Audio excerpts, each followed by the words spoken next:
Assalamu alaikum. Урматтуу көрөрмандар, сурадыңыз жооп берем долбоору уланууда. Бүгүн дагы бир суроо. Сиз жашоо максаты тууралуу көп айтасыз, бирок менимче сөз аягына чыкпай эле башка нерселерге алаксып кетесиз. Сураныч, бир ушул маселени ачыктап берсеңиз. Жакшы суроо. Мен атайын ушул суроону тандап алдым. Эмне үчүн алаксып кетебиз? Негизи алаксып деле кетпейбиз. Болгону убакыттарда бул жашоо максаты адамдын жашоосундагы эң олуттуу маселе. Эң олуттуу маселе. Муну көз айнекти жасаган мекеме эмне үчүн жасады?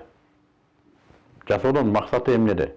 Муну ушуга анын бүт өндүрүштүк чынжыры ушуга байланыштуу.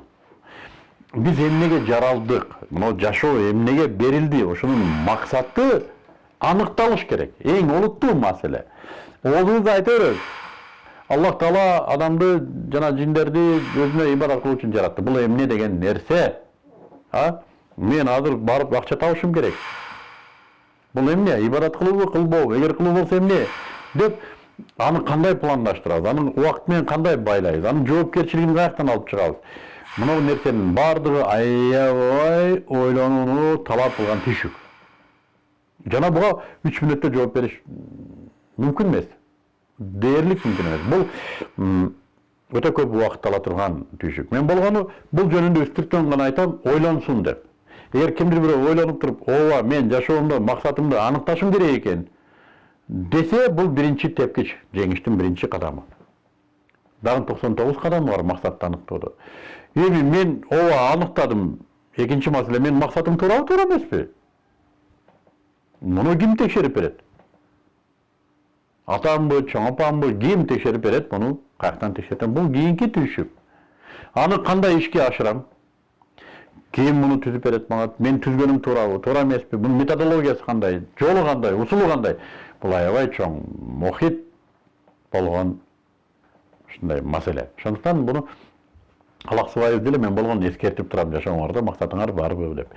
Негизи мага көп келе баштады акыркы кездерде ушул жашоо максаты жөнүндө маектешкиси келгендер көп келе баштады, сүйлөшөбүз отуруп. Мен да билгенимди айтып берем.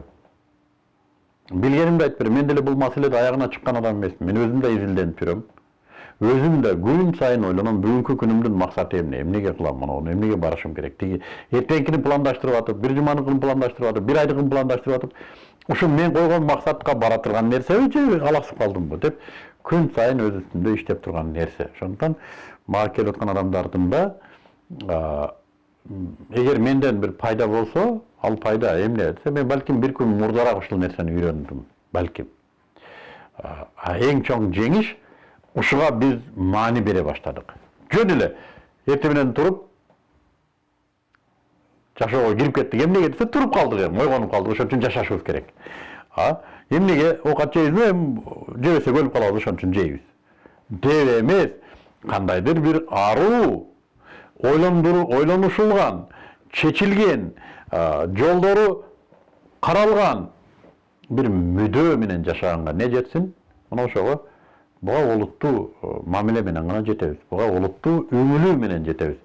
Аны жөндөн жөн болуп калбайт. Ал үчүн сөзсүз мен болбосом башка бирөө бул маселени билген адистер менен отуруп, кеңешип, убакыт берип, буга акылды кыйнап болсо да үйрөнүп жетиш керек. Бул да өзүнчө бир машыгууну талап кылган түйшүк.